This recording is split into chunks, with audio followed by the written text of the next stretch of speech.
Why 270 Americans choose to live where no plane can land, inside Tristan da Cunha's forgotten outpost. On a speck of rock in the middle of the Atlantic, farther from any continent than almost anywhere on Earth, there are people who have chosen something most of us would call impossible. They live without airport runways, without commercial shipping routes that stop there, without the easy escape routes that define modern life.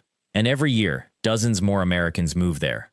The question nobody asks is this: why would anyone leave the mainland when staying means you are genuinely trapped? The answer will reveal something about isolation, choice, and identity that applies far beyond one small island. If you live on the mainland, subscribe to this channel so you never miss a story about the places and people America actually forgets. And I'd genuinely love to know in the comments, what's the farthest place you've ever been from home? Not geographically, I mean psychologically. When did you last feel truly unreachable? Hold on. Before we go deeper into the economics and the daily routines, there's something crucial you need to understand about how isolation actually works in the modern world. This isn't just about geography. Our complete guide to remote American territories, the patterns, the hidden incentives, the real mechanics of why people choose disconnection, that's waiting for you in the description and pinned comment. It goes much further than what we can cover here. But let's start with what most people get wrong about Tristan da Cunha itself. The island wasn't settled by accident. In 1816, during the Napoleonic Wars, the British garrison stationed a small military detachment on the rock to prevent the French from using it as a base. But something unexpected happened. The soldiers didn't leave when the war ended. They stayed. They married local women. They built families. By 1825, the colony was established, and it has never been evacuated except once, in 1961, when a volcanic eruption forced 300 people temporarily to South Africa. Within 2 years, they returned. Nearly all of them. They chose to come back to a place that had just tried to kill them. The population has hovered between 250 and 310 people for the last century. Today, it's 270. And in the last 20 years, that number includes a growing minority of Americans who moved there from the mainland. Not tourists passing through, not researchers on temporary assignment, permanent residents, people who renounced easier options and chose an island where the only way off is a 6-day ship voyage that runs once every few months, weather permitting. The voyage costs thousands of dollars. There are no flights, ever. The closest airport is on St. Helena, a different island, itself 1.243 nautical miles away. Most Americans wouldn't last a week. The idea of being trapped would suffocate them. But these 270 people have organized an entire functioning society in one of the most remote places on the planet. They have a government, a school, a hospital, internet actually, though it's expensive and slow. They fish, they farm potatoes, they work, they raise children, they vote, they celebrate holidays, they bury their dead. They do what humans do everywhere. The difference is they do it in complete geographic isolation, by choice, year after year. And that choice reveals something fundamental about what we're all actually looking for when we talk about freedom, security, and belonging. The mainstream narrative about Tristan da Cunha treats it as a curiosity, a place where people live like time stopped, romantic, quaint, frozen in amber. But that's not what's happening there. These aren't people who accidentally got marooned in 1950. They have smartphones. They follow news. They choose their isolation with full knowledge of what they're choosing against. Every single resident of the island has the option to leave. The British government would help them. International organizations offer relocation assistance. Nobody is trapped by poverty or lack of opportunity the way people in genuinely remote areas around the world are trapped. This is voluntary captivity, chosen remoteness. And the Americans who moved there specifically sought it out. They researched it, they waited for residency approval, they sold what they had on the mainland and boarded a ship knowing that their next chance to leave might be months away. One American woman, Sarah, actually applied to move to the island after reading a single article about it. Another, Michael, visited once on a cargo ship and never left. They became residents. They integrated into the community. They had children born on an island where the entire genetic pool is roughly 500 people, and everyone knows everyone else's family tree going back 2 centuries. It's not even close to normal, and yet they chose it. Why? The answer isn't that they wanted isolation for isolation's sake. It's not that they were running from something. When you interview people who've made this choice, you hear something else entirely.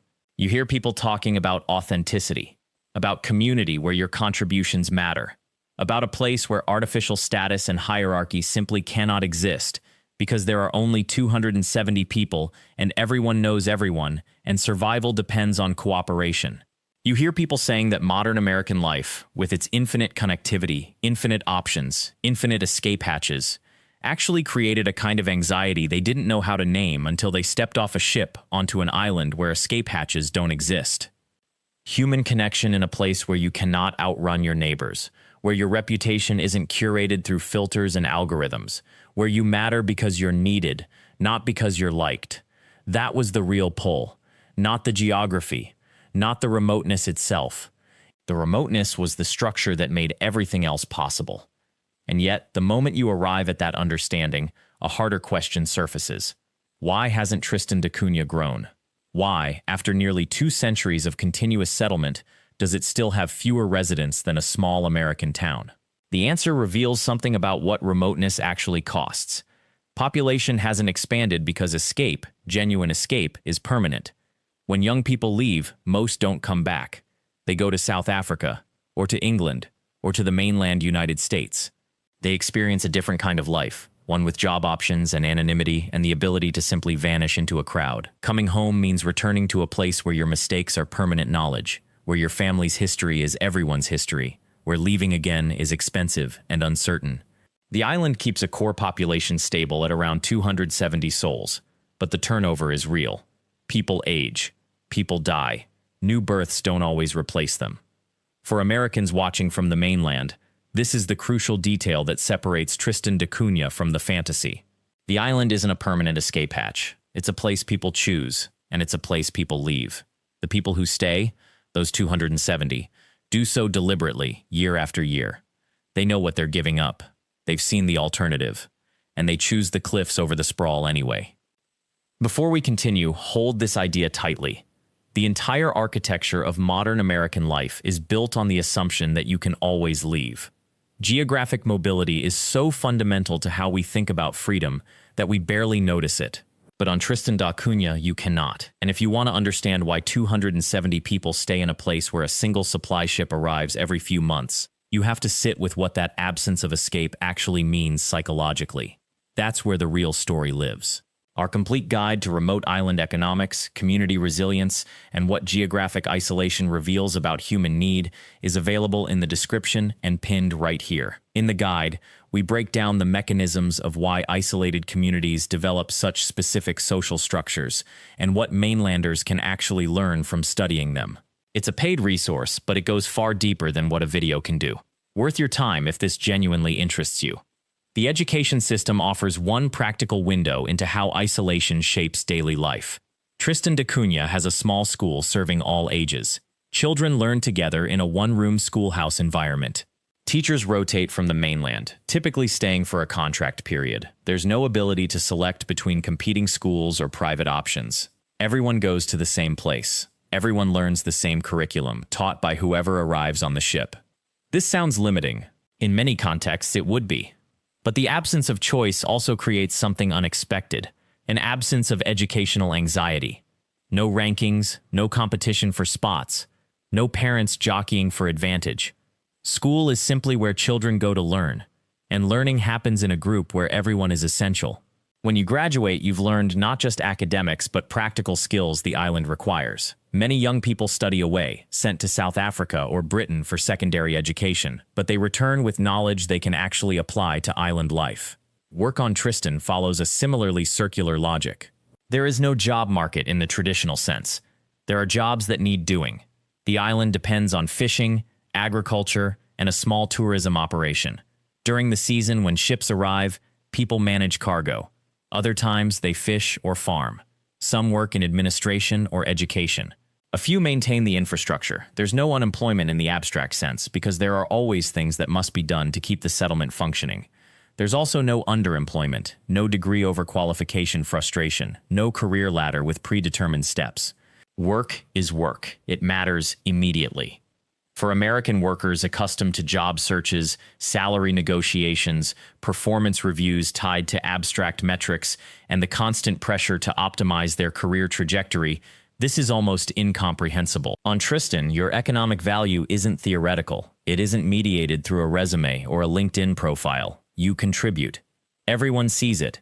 Everyone knows if you're pulling your weight. That clarity has a psychological weight that mainlanders rarely experience. On the islands that most Americans forget exist, there's no performance anxiety about whether your job is secure or whether you'll be let go. There's no wondering if your role is being outsourced or automated. Those aren't questions Tristan residents ask themselves, because the answer is written into the settlement's physical reality.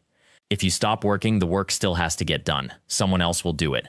Your presence matters because absence creates an immediate, visible hole. Contrast that with the experience of the average American office worker, who might never know whether their specific contribution was truly necessary. Entire job categories exist in a fog of ambiguity. But here, on an island where survival is immediate and resources are finite, ambiguity dissolves. This reality shapes not just the economy but the social contract itself. Because everyone's interdependence is visible and unavoidable, the culture that emerges is one of radical pragmatism mixed with something closer to genuine egalitarianism. Not ideological egalitarianism, practical egalitarianism, the kind that emerges when you actually need everyone. Before we continue, I need you to hold something in your mind. The way work functions on an isolated island, without labor markets, without recruitment pressure, without the career anxiety that defines American mainland life, reveals something fundamental about how we've structured our civilization. And that exact mechanism, those invisible patterns that keep the modern American economy running on stress and competition, they're all explained in depth in our complete guide. You'll find it in the description and pinned comment. That guide walks you through the economic systems that have shaped not just how we work, but who we become. It's the deeper layer beneath everything we're discussing here. Now, the second element that distinguishes island life from mainland American existence is healthcare. Not medical technology necessarily. The technology gap is real, but access is distributed differently here. There's a hospital on Tristan. It's small. It has real limitations, but everyone knows about it. Everyone has equal access. There's no insurance company denying coverage. There's no prior authorization delay. There's no choosing between medication and groceries. A resident with a serious condition might need to be evacuated to South Africa for specialized treatment. That's a risk. That's a burden that hangs over the community. But the baseline care, the preventive visits, the basic treatment of common illnesses happens within the settlement itself.